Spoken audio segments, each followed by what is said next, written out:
नमस्कार सर, मेरा नाम राजू है। आज का टॉपिक है कि जनगणना जो ये हो रहा है 2026 में, ये क्यों हो रहा है, आगे क्या क्वेश्चन पूछना है, ये जानना है। उसके पहले जो अपार आईडी का चल रहा था ना, उसका जो है सब कुछ सत्यानाश हो गया। ज़्यादा अपार आईडी बन नहीं पाया, लोग जागरूक हो गए, क्योंकि ये अपार आईडी जो था वो कंसेंट था कि आपके बच्चे को स्कूल में कभी भी सुई दिया जाएगा एचपीवी का, और वो सुई जिसको लग गया आने वाले दिनों में बच्चे नहीं होंगे। ये बिल गेट्स माफिया का प्लान है और उस पर केस भी दर्ज है कि जिनको बच्चे को सुई पड़ गया उनको आगे आने वाले दिनों में बच्चे नहीं होंगे। तो एचपीवी का भी खेल लगभग खत्म हो गया है। बचपन से लगने वाले टीके अब लोग पूछने लगे हैं कि इसके अंदर क्या क्या है, वो फैक्ट शीट बताओ। ये जो मेरा बच्चा मंद बुद्धि का हो रहा है, बार बार बीमार पड़ता है, किडनी डायलिसिस, पैरालाइज हो गया, आंख में चश्मा चढ़ गया, वो सब मटेरियल उसमें डाला गया है। समझिए कि बचपन में लगने वाले टीके फ्री हैं, उसके बाद में बीमार पड़ते हैं तो उसका कोई इलाज नहीं। मतलब कह रहे हैं कि कैंसर से बचने का सुई देंगे। अब चलो कैंसर हो गया तो उसका भी तो फ्री में होना चाहिए ना। प्रिकॉशन पहले ले रहे हैं, और प्रिकॉशन लेने के बाद अगर हो जाए तो उसका जिम्मेदारी किसी का नहीं। यानी कि वो बीज डाल रहे हैं बीमार होने का, कि ताकि आप परमानेंट ग्राहक बन सके।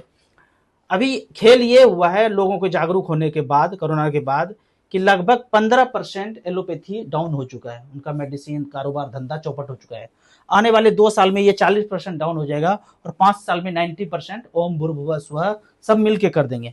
तो अब यहाँ पे टॉपिक है कि जनगणना 2026 में जो ये चल रहा है, इसको क्या क्या पूछना है। कोई भी आए उससे लड़ाई झगड़ा नहीं करना है, आपको पूछना है। पहला क्वेश्चन आरटीआई के थ्रू पूछिए, डायरेक्ट क्वेश्चन पूछिए, उसको बैठाइए, चाय पिलाइए टीचर को, और पहला क्वेश्चन पूछिए टीचर को कि आपका पढ़ाने का काम है या मिड डे मील में कौन कितना खाया पिया, कितना बचा, कितना घर ले जाना है, टीचर में डिवाइड करना है, ये काम है। ये बच्चों को पढ़ाना है, ये जनगणना करना है। दीवार का कलर कैसा है, पंखा है, फ्रिज है, टीवी है, ओवन है, मोबाइल कितना लोग चला रहे हैं।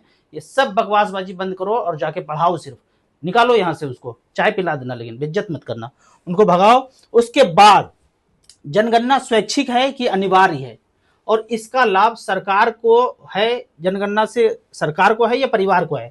यदि लाभ करने वाले परिवार को है तो लाभ क्या है, और सरकार को लाभ है तो सरकार को क्या लाभ है। अगर इससे कोई हानि हो रहा है तो परिवार को क्या हानि है, सरकार को हानि है तो सरकार को हानि है, तो क्या हानि है। किस अधिनियम के तहत ये कानून जनगणना का चल रहा है, उसका प्रतिकॉपी दिया जाए। जनगणना किस अधिकारी द्वारा, किस कार्यालय द्वारा, किस लोकसभा राज्यसभा में पारित होता है, इसकी विस्तृत जानकारी दें। जनगणना का सारा डाटा कहाँ स्टोर होता है, पीछे भी जो हुआ है उसका स्टोर कहाँ है, क्या पटना, दिल्ली, बम्बई, कलकत्ता, कहाँ हुआ है। तो आपको पता चलेगा कहीं और इजराइल अमेरिका में हुआ है। आने वाले दिनों में आगे स्लाइड में दिखाऊंगा। जैसा कि नाम से पता चल रहा है जनगणना, तो इसमें जनगणना खोपड़ी का होना चाहिए, आदमी का होना चाहिए, बच्चे, वाइफ, ये सब का होना चाहिए। पर ये घर का कलर कैसा है, दीवार कौन सा है, कच्चा है, पक्का है, ओवन है, मोबाइल कितना लोग चला रहे हैं, रिचार्ज कैसे कर रहे हैं, बाइक है कि नहीं, कार है कि नहीं, ये सब क्यों पूछा जा रहा है। जितना जनगणना पहले हुआ है उसका डाटा कहाँ है, ये सब कुछ क्वेश्चन है। आप क्वेश्चन पूछिए लोगों से, और एक चीज देखना है कि एक्चुअल में वो डाटा कहां जाता है, तो आंसर मिलेगा यहां। हम पूरे 140 करोड़ का डाटा ना यहां जा रहा है, इजराइल टेररिस्ट कंट्री या फिर अमेरिका। अगर हम सब कुछ बता दिए कि हमारे पास कार नहीं है, मोबाइल नहीं है, बाइक नहीं, तो आने वाले दिनों में देखेंगे बजट में कि कार पे सब्सिडी, बाइक पे सब्सिडी, मोबाइल पे सब्सिडी उन लोगों के लिए गांव में दिया जाएगा, क्योंकि शहर के लोग बर्बाद हो चुके हैं। अब गांव को बर्बाद करना है तो उनको डाटा चाहिए, और वो डाटा इजराइल को चाहिए। ये सारा डाटा यहां जाता जा रहा है। तो ये खेल को समझना है, पूछना है। यहाँ पे एक चीज और देखिए, जो सिक्का चलता था, हमारा रुपया चलता था, कभी जमाने में सिर्फ सोने का ही सिक्का चलता था। 1600, 1700, 1800 शताब्दी के पहले, जब तक अंग्रेज का पूरा राज यहाँ पे नहीं होता। अंग्रेज जब मैं बोलता हूँ ना, तो सिर्फ ये टेररिस्ट कंट्री ये किया था। आपको लगेगा, हमें लगेगा कि इंग्लैंड किया था। इंग्लैंड में भी जो राज किया था ना, इसके थ्रू किया था।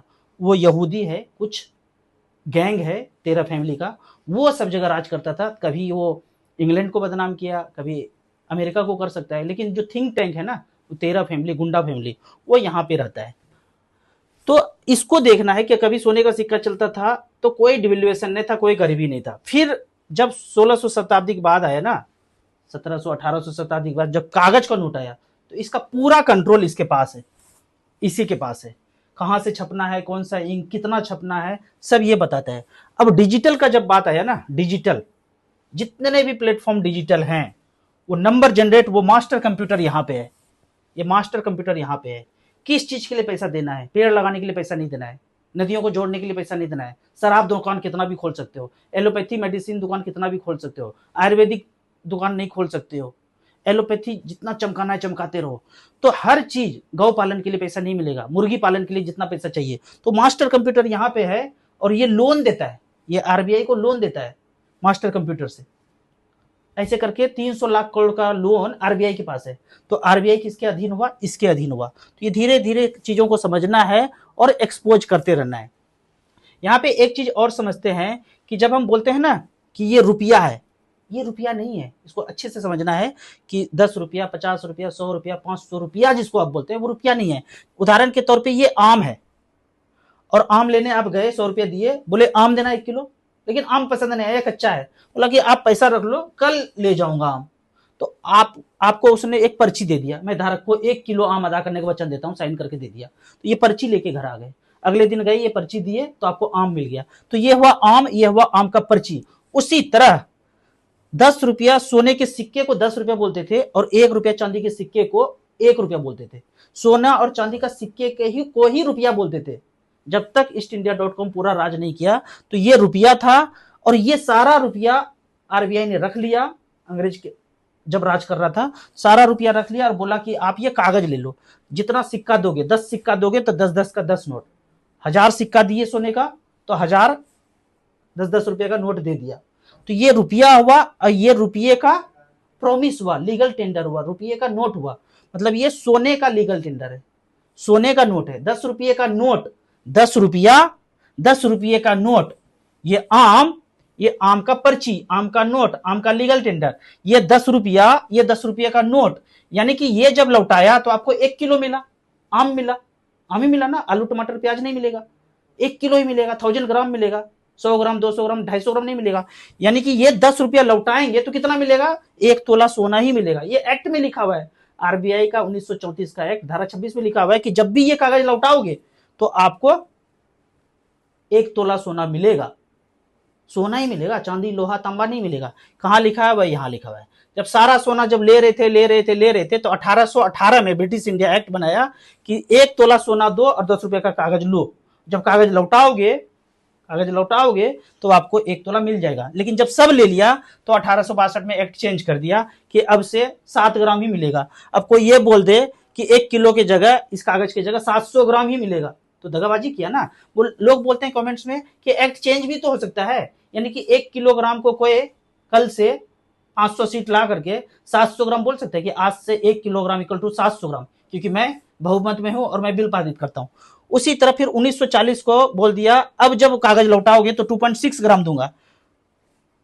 1966 में जब आजाद हो गए उसके बाद बोलता है, फिर एक्ट चेंज किया, जब आजाद हो गए तो डिवेल्युएट नहीं करना चाहिए, फिर बोलता है 1.1 ग्राम दूंगा। और लास्ट में 91 में मनमोहन सरकार में बोलते हैं कि अब कुछ भी नहीं मिलेगा, पर्ची अपने पास रखो, कुछ नहीं मिलेगा, बकवास बंद करो, कागज रखो। तो ये सवाल पूछो कि इसमें असली रुपया कौन सा है।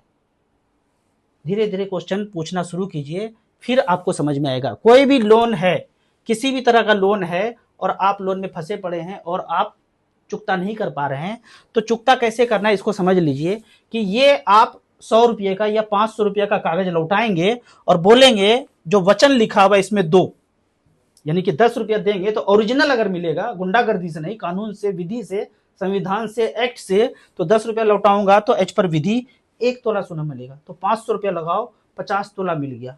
अब उस पैसे को, अब उस सोने को मार्केट में बेच करके आप लोन चुकता कर दो। ये सारी बातें आपको ज्यादा नहीं समझ में आता है, थोड़ा थोड़ा समझ में आता है और अच्छे से समझना है तो इस नंबर पे आपको कांटेक्ट करना है। इस नंबर पे जैसे आप हाय लिखेंगे या 10 लाख 20 लाख नाम लिखेंगे तो आपको एक मैसेज आएगा। मैसेज में एक फॉर्म आएगा, फॉर्म को सब कुछ हिंदी में भरना है। उसके बाद एक किताब का लिंक आएगा, वो किताब में सारे दस्तावेज दिए हुए हैं। यहाँ पे आप वेबसाइट में जाइए, यहाँ पे आप जो हमारा चैनल है इस चैनल पे जाएंगे तो आपको सारा डिटेल मिल जाएगा। इसके डिस्क्रिप्शन में राजू चौधरी के चैनल पे जाएंगे, इसके डिस्क्रिप्शन में वो नंबर जिस पे अप्लाई करना है, क्या अप्लाई करना है, वो फॉर्मेट आ जाएगा। आप अपने अपने लोकल एरिया में दीजिए, पर समझ लीजिए, समझ करके आप जान गए कि कोई गुंडागर्दी कर रहा है और आप अकेले हैं, तो ऐसे तो पहली बार लगाएंगे तो डंडा मार के भगा दिया जाएगा। लेकिन आप अपने जगह पे 10 आदमी तैयार हो जाइए और समझ लीजिए कि आम है, आम का पर्ची है, रुपया है, रुपये का पर्ची है। जब 10 आदमी एक साथ ब्रांच जाएंगे ना और पूछेंगे इसमें असली रुपया कौन सा है, और आवेदन भी लगाएंगे, 10 लोग के साथ बोलेंगे ना, फिर कोई माई का लाल आपके सामने टिक नहीं पाएगा। तो इस नंबर को, इस डिस्क्रिप्शन में जाइए, कांटेक्ट कीजिए। ये जो नंबर है ना, ये जो लेटेस्ट 2 वीडियो डाला हूं, इसको आप गहराई से देखिए, समझिए, फिर आपको सारा खेल समझ में आ जाएगा। कुछ भी क्वेश्चन हो, कमेंट्स हो तो कमेंट्स में कीजिए। अगला जो है वीडियो आपके कमेंट्स पे किया जाएगा। वीडियो अच्छा लगता है तो लाइक एंड शेयर कीजिए दूसरे ग्रुप में। Thank you so much.